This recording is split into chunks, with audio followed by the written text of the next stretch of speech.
এটা কি হলো? তোমার নাহিদ তো আসলে বড় ডিস্টার্ব দেখছি।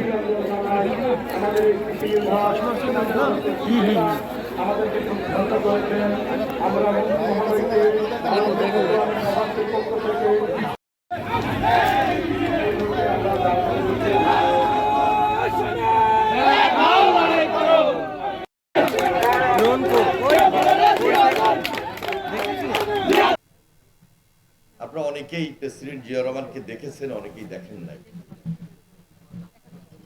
আমরা খুব অল্প বয়সে প্রেসিডেন্ট জিয়া যখন বাংলাদেশের রাষ্ট্রপ্রধান ছিলেন, তার এই খাল খনন কর্মসূচির যে পরিকল্পনা ছিল,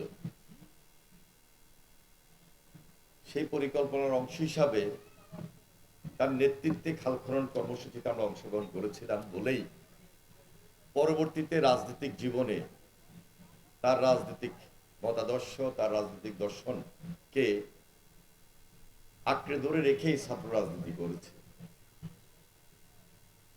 প্রেসিডেন্ট জিয়া 1977 সালে এই খাল খনন কর্মসূচি হাতে নিয়েছিলেন এবং 77, 78, 79, 80 এই যে 3.5-4 বছর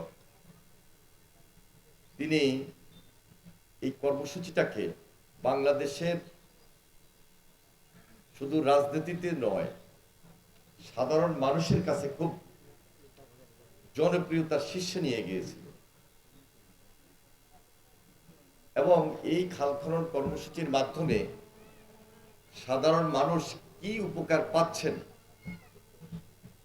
কি উপকার পাবেন, এটা দৃশ্যমান ছিল। একটা পরিবার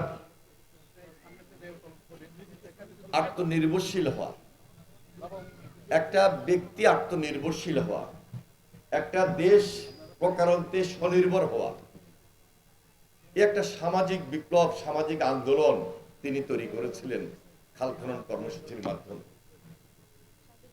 খাল খনন কর্মসূচি তিনি নিজে উপস্থিত থেকে করেছেন এবং সে সময় স্বেচ্ছাশ্রমের ভিত্তিতে খাল খনন কর্মসূচি ছিল বাংলাদেশের 2-3টা কর্মসূচির মধ্যে সবচেয়ে গুরুত্বপূর্ণ, জনবান্ধব এবং জনপ্রিয়।